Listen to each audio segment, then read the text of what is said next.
Hi everyone, welcome back to my new blog. तो कैसे हैं आप सब लोग? आई होप सब लोग बहुत अच्छे हों और हम भी बहुत अच्छे हैं। और बस सर्दी का मौसम चल रहा है, जैसे कि आप सभी लोगों को पता ही है। तो सब लोग बताइएगा कमेंट करके कैसा क्या मौसम है किसके यहाँ पे। और हमारे यहाँ तो अभी बारिश भी हो रही है दो दो दिन से कंटिन्यू। तो यहाँ मैं लगा रही थी लाइनर। एक्चुअली मैं लाइनर लगाती हूँ और वहीं से लिपस्टिक लगा लेती हूँ। कभी कभी मन कर जाता है। वैसे मैं लिपस्टिक ज़्यादा यूज़ करती नहीं हूँ,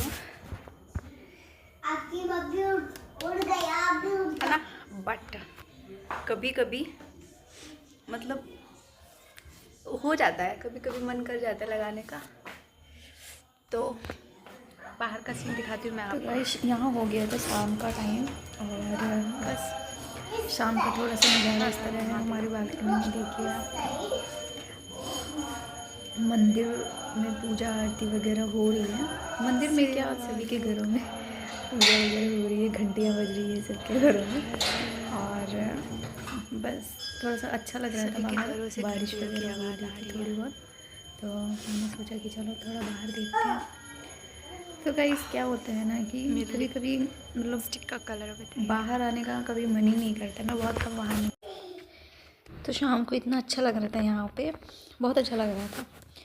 बारिश होने के बाद लोगों का आना जाना और मंदिर में पूजा हो रही थी। गाइस तो मैंने भी अपने यहाँ कर रखी थी, हो गया था दिया बाती जो भी होता है शाम का, सब कर लिया था। तो बस इनके आने का इंतज़ार था कि ये आ जाते हैं, फिर उसके बाद खाने वाने का देखते हैं कि क्या बनता है क्या नहीं बनता है। नहीं मिल रहा है। तो बस आज मन कर गया कि मैं आप लोगों से थोड़ा सा बात कर लूँ, बस थोड़ा सा। एक्चुअली क्या है ना कि सॉरी, मतलब समझ ही नहीं आता है कि क्या करूं, क्या कैसे करूं। कुछ मतलब ब्लॉगिंग करने का तो बिल्कुल भी टाइम नहीं मिलता है गाइस। क्या है ना कि मतलब कभी कभी ऐसा हो जाता है ना, इतनी प्रॉब्लम्स आ जाती हैं कि क्या ही बताऊँ। एक सही होती है, एक आ जाती, फिर एक सही होती है, एक आ जाती है। तो क्या है ना कि मतलब कभी बीमार पड़ जाना, और बीमार होने के बाद फिर 2-3 दिन घर इतना मैसी हो जाता है, उसको सेट करने में टाइम लग जाता है। एंड ये पता नहीं कौन सा फ़िल्टर है जो बबल्स आने लगते हैं, मेरे को समझ ही नहीं आता है क्यों आते हैं। सो तो गाइस कभी माइग्रेन का पेन होने लग जाता है। ये आपकी बहन है। कभी माइग्रेन का पेन हो जाता है, तो कभी ये आपकी बहन है, स्टोन का पेन हो जाता है। फिर 2-3 दिन ऐसे निकल जाते हैं, फिर उसके बाद 2-3 दिन निकल जाते हैं, घर इतना मैसी हो जाता है उसको सेट करने में। तो फिर मैं आप लोगों के साथ क्या ही शेयर करूं। अब बीमारी वाला हाल तो लेके मैं बैठूंगी नहीं कि हाय आज मेरे पेट में दर्द, आज मेरे सर में दर्द, ये सारी चीज़ें क्या ही शेयर करूं, खुद में भी नहीं अच्छा लगता है। एंड फिर लोग बोलेंगे कि ये लोग मत करो। अच्छा टेंशन मत कर, दबा तो रहा हूँ। ओ मेरा बच्चा, तो सबसे ज़्यादा ख्याल जो रखता है ना वो मेरा बेटा ही रखता है। मेरा ख्याल बहुत तो कोशिश करूँगी अब थोड़ी सी फिट हुई हूँ, थोड़ा मतलब थोड़ा सा क्या। और मैं आ गई फिर से वापस बालकनी में, अंदर मन ही नहीं लग रहा था मेरा। तो बाहर आई तो देखा नीचे देवर जी खड़े हुए हैं और मैं यहाँ पे देवर का वेट कर रही थी कि वो आ जाएं। तो बस मुझे देखते ही देवर जी बोलते हैं प्रणाम भाभी जी। तो बस मेरे को वही स्माइल आ गई। हंस के मैंने रिप्लाई किया। पता है गाइस, एक टाइम था ना जब मेरे को ना मतलब ये नहीं मालूम था कि अगर कोई मतलब बोलता है कि प्रणाम तो उसका रिप्लाई कैसे करना है। एक्चुअली सच में रियल में मुझे नहीं मालूम था। ऐसे कोई गुड मॉर्निंग, राम राम, नमस्ते बोलता है तो कर देते हैं भाई, बट इस तरीके से इतनी रिस्पेक्ट मुझे अभी तक किसी ने दी नहीं है। तो हालांकि मतलब बहुत अच्छे से बोलते हैं और फील भी आता है कि हाँ देवर भाभी वाला रिश्ता है हमारा। तो बस वही है, जब फर्स्ट टाइम ये बोले थे ना तो मेरे को तो समझ में नहीं आ रहा है तो मैं इनको रिप्लाई क्या करूँ।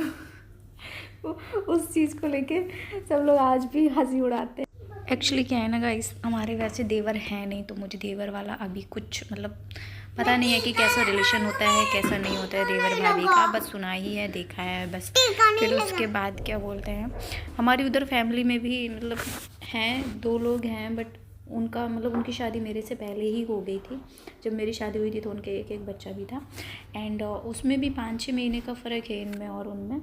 तो और दूसरी चीज़, वो लोग रहते भी नहीं है इतना कि हाँ चलो भाई रहते हो यहाँ पे, वो बाहर रहते हैं, जॉब करते हैं, तो इतनी बातचीत नहीं होती है, मिलना जुलना नहीं होता है। बट यहाँ पर क्या है ना कि ये तो बस पड़ोस में ही हैं और गांव के ही हैं हमारे, तो रोज़ मिलना जुलना है, रोज़ बातचीत करना, हंसी मजाक जो भी होता है सारा कुछ, तो एक देवर भाभी वाला फील आता है कि हाँ लगता है कि हाँ ये रिश्ता है, ऐसा रिश्ता होता है देवर भाभी का। यहाँ पे मतलब एक होता है ना, एहसास होता है कि ये देवर भाभी का रिश्ता है। अभी तक मुझे नहीं मालूम था कि देवर भाभी का रिश्ता कैसा होता है, और ना ही अभी तक मुझे किसी ने इस तरीके से इतने अच्छे से ट्रीट किया है, मतलब किसी भी देवर से ऐसी कोई फीलिंग आई हो कि हाँ ये हमारे देवर जी हैं। बट यहाँ सब कुछ बहुत अच्छे से मतलब रिश्ता निभाया जा रहा है, तो अच्छा। सो गाइस, कहते हैं ना कि कुछ रिश्ते ऐसे होते हैं जो अपने ना होते हुए भी अपने हो जाते हैं और बहुत ज़्यादा अपने लगने लगते हैं, तो बस वही है। फिर मैं यहाँ आ गई, किचन में लग गई आके। मैंने सोचा कि इतना टाइम हो गया है पतिदेव का वेट करते करते, तो मैं तब तक कुछ तो कर लूँ जिससे मेरा थोड़ा काम कम हो जाएगा, मेरे लिए ही फ़ायदा होगा। वो आएंगे तब तक आएंगे, तो बस। और ये मुझे कैसरोल में मिल गया लाइटर। इसकी कहानी आप सुनेंगे तो आपको भी बड़ा हंसी आएगी गाइस। क्या हुआ ना, कल था जो एक्चुअली हस्बैंड को सुबह मॉर्निंग में जल्दी जाना होता है ना, तो उनके लिए मुझे लंच बनाना होता है जल्दी उठ के। तो बस वही था कि मैं लाइटर ढूंढती रही, लाइटर मुझे मिला ही नहीं। पूरा किचन छान मारा लेकिन कहीं भी मुझे लाइटर नहीं मिला। और फिर उसके बाद माचिस जो थी वो मतलब जो पूजा वाला मंदिर है, जो पूजा वाला रूम है, तो वो रूम बंद था। उस रूम में भाई साहब सो रहे थे, तो उनको भी इतने जल्दी इतने सुबह मैं डिस्टर्ब नहीं कर सकती थी, उनको भी नहीं जाके जगाया मैंने। तो मैं सोची अब मैं क्या ही करूँ। फिर पतिदेव बोले कोई बात नहीं, रहने दो, मैं बीच में आके खा जाऊँगा। तो मैंने कहा ठीक है, फिर कोई बात नहीं। फिर वो पूरा 1 दिन हो गया, लाइटर नहीं मिला। सॉरी, 1 दिन नहीं हुआ था, हाँ 1 दिन हो गया था। माचिस से काम चला रहे थे। फिर उसके बाद कैसरोल को जब खोला, देखा उसमें पेपर हटा के, तो वो पेपर के नीचे पड़ा लाइटर। देख के गाइस, मैंने लड्डू को बताया, मैंने कहा देखो लड्डू, लाइटर यहाँ कहाँ से आ गया। सच में मुझे भी याद नहीं आ रहा था कि लाइटर कहाँ है, और लाइटर मिला कैसरोल में। चलिए ठीक है, कोई नहीं, आगे बढ़ते हैं। फिर क्या था, मैंने सोचा कि चलो मैं ही कुछ दिमाग लगाती हूँ, कुछ बनाती हूँ। तो क्या था, मैं कर रही थी अदरक और लहसुन क्रश कर रही थी। इसको अच्छे से ऐसे निकाल लेती हूँ मैं। फिर मुझे बनाना था आलू का पराठा, तो बस उसमें ये डालना था। एक्चुअली क्या है ना, मुझे अदरक और लहसुन का फ्लेवर बहुत टेस्टी लगता है, बहुत अच्छा लगता है, और ख़ासकर सर्दियों में बहुत ज़्यादा अच्छा लगता है। और बस उसी की मैं तैयारी कर रही थी। और आलू में प्याज डाल के जो बनाते हैं ना पराठे, बहुत टेस्टी लगते हैं। कौन कौन ऐसे खाता है बताइएगा। सो गाइस, बहुत ही जल्दी मिलेंगे डेली रूटीन के साथ आप लोगों से। डेली ब्लॉगिंग होगा, और आई मीन डेली ब्लॉगिंग करूँगी मैं, और रोज़ मिलूँगी आप लोगों को नए नए कंटेंट के साथ। सो बस थोड़ा सा बीच बीच में हेल्थ इशू वगैरह हो जाते हैं, जिनकी वजह से मैं आप लोगों के सामने नहीं आ पाती हूँ। और बस वही सारी चीज़ें कि अब बीमारी में क्या दिखाऊँ आप लोगों को। बीमार पड़ जाते हैं तो मैं क्या दिखाऊँ। इंसान जब बीमार होता है तो ये सब चीज़ें करने का बिल्कुल मन ही नहीं करता है। इवन ना खाने पीने का, ना बाहर उठने बैठने का, या किसी से बातचीत करने का, और ब्लॉगिंग करना तो बहुत दूर की बात है। एंड जब मेरे माइग्रेन का पेन होता है तो फ़ोन तो मैं ज़रा भी नहीं यूज़ कर पाती हूँ, ज़रा भी नहीं। पहले मैंने सिर्फ सुना था, बट अब जब एक्सपीरियंस हुआ है ना मुझे, तब समझ में आया है कि कितना पेन होता है गाइस। मतलब जब दर्द में थी तो फ़ोन उठा के यूँ ऐसे अगर मैं टाइम भी देखती थी ना तो भी मेरे आँखों में, मेरे सर में इतना दर्द होता था कि बहुत ज़्यादा कि मैं क्या ही बताऊँ। तो बस फ़ोन तो दूर दूर तक रहता ही नहीं है मेरे पास में। एंड बस यही सारी चीज़ें हैं। थोड़ा हेल्थ इशू हो जाता है तो मैं नहीं आ पाती हूँ, और मैं पूरी कोशिश करती हूँ कि मैं ब्लॉगिंग करूँ या लाइव आऊँ, मैं आप लोगों से मिलूँ, बातचीत करूँ और कुछ चीज़ें शेयर करूँ, बट ऐसा नहीं हो पाता है। उसके लिए सॉरी। एंड कोशिश करूँगी कि मैं आगे भी कंटिन्यू करूँ, बट कभी कभार अगर छूट जाता है तो बस यही समझ लीजिएगा कि हाँ यही कोई इशू था। वैसे मैं कोई बिना किसी बात के, बिना किसी रीज़न के ब्लॉगिंग नहीं करती हूँ, ऐसा कुछ नहीं होता है। बहुत ही सिंपल सा रूटीन हो जाता है। मॉर्निंग में सुबह उठो, फिर उसके बाद हस्बैंड होते हैं, वो भी उनको भी निकलना होता है सुबह मॉर्निंग में जल्दी, वो निकल जाते हैं। फिर उसके बाद खाने पीने का जो भी चीज़ें होती है वो सब सॉर्ट आउट करने के बाद किचन का फ्री होने के बाद फिर अपना वही झाड़ू पोछा, कपड़े, नहाना वहाना, साफ़ सफाई, पूजा पाठ, इन सब से फ्री होते होते गाइस 1-2 बज जाता है। और खाना भी मैं तभी खाती हूँ। फिर उसके बाद 1 घंटा मिलता है 3 से 4 या 4 से 5 वाला रेस्ट करने का। बस उस 1 घंटे में मैं रेस्ट करती हूँ। फिर उसके बाद सार्थक को पढ़ने के लिए भी भेजना होता है, वो सारी चीज़ें हो जाती हैं। तो कोई नहीं, जैसे जैसे जब टाइम मिला करेगा मैं आप लोगों को ऐसे ही मिल लिया करूँगी। और प्लीज़ बस आप लोग सपोर्ट बनाए रखिएगा। मुझे आप लोगों की सपोर्ट की बहुत ज़्यादा ज़रूरत है। अब मुझे उस चीज़ का एहसास होता है।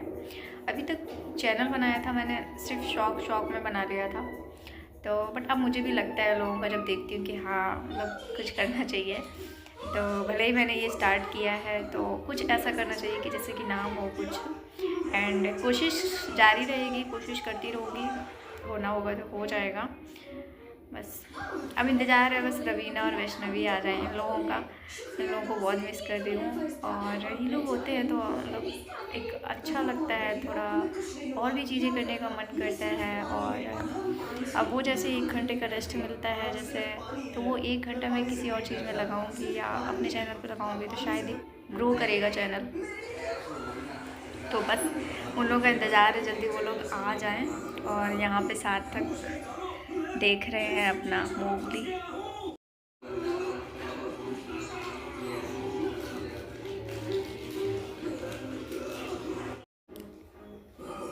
सो गाइस देखो,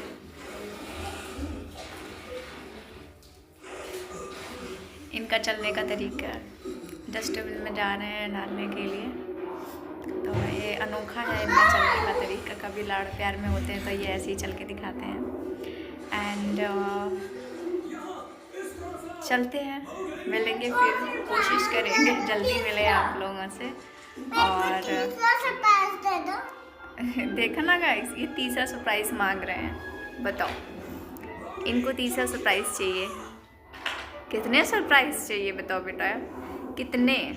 इतने जल्दी इतने सारे सरप्राइज़ थोड़े ना मिलते हैं, एक ही सरप्राइज़ मिलता है रोज़, है ना?